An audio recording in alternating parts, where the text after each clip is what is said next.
Hi all, welcome back to SVA jobs and career. இந்த job offer பற்றி தெரிஞ்சுக்கிறதுக்கு முன்னாடி நம்மளோட அஃபிஷியல் டெலகிராம், இன்ஸ்டாகிராம், வாட்ஸ்அப் குரூப்பில் ஜாயின் பண்ணிக்கோங்க. இதுக்கான ஜாயினிங் லிங்க் கீழே இருக்க டிஸ்கிரிப்ஷனில் மென்ஷனாக இருக்குது. அண்ட் வீடியோவில் இருக்க வேலைவாய்ப்பு இல்லாமல் நிறைய ஜாப் அப்டேட் பண்ணிகிட்ருக்கோம். ஸோ இமீடியட்டாக ஜாயின் பண்ணிக்கோங்க. நீங்கள் ஃபர்ஸ்ட் டைம் நம்ம சேனலுக்கு வரீங்கன்னா அப்போ உடனே சப்ஸ்கிரைப் பண்ணி பக்கத்தில் இருக்க பெல் பட்டனை கிளிக் பண்ணிக்கோங்க. அப்போ தான் ஃப்யூச்சரில் நம்ம அப்டேட் பண்ணுற எல்லா வீடியோஸும் உங்களுக்கு தொடர்ந்து கிடைக்கும். வாங்க இப்போ நம்ம வீடியோக்குள்ளே போகலாம். இன்னைக்கு நம்ம பார்க்க போகிற company injection moulding fastness manufacturing கம்பெனியில் தான் சொல்லியிருக்காங்க.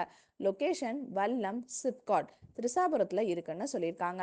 Qualification 10th 12th ITI diploma any degree. Age limit பார்த்தீங்கன்னா 18 years to 30 years. ஜெண்டர் மேல் மட்டும்தான் வேணும்னு கேட்டிருக்காங்க. Salary 19,500 CTC. பெனிஃபிட்ஸ் பார்த்தோன்னா பிஎஃப், இஎஸ்ஐ, ஃபுட் அண்ட் டிரான்ஸ்போர்ட்டும் இருக்குது. டிரான்ஸ்போர்ட் எந்த சைட்லனா காஞ்சிபுரம், வாலாஜாபாத், ஒரகடம் சைடில் இருக்குது. ஸோ இந்த ஜாப் டீட்டெயில்ஸ் பற்றி தெரிஞ்சுக்க கீழே இருக்க நம்பருக்கு கால் பண்ணுங்க. மேலும் இந்த மாதிரி நல்ல ஜாப் அப்டேட் பற்றி சந்திக்கும் வரை உங்களிடமிருந்து விடைபெறுவது உங்கள் SVA ஜாப்ஸ் அண்ட் கெரியர்ஸ்.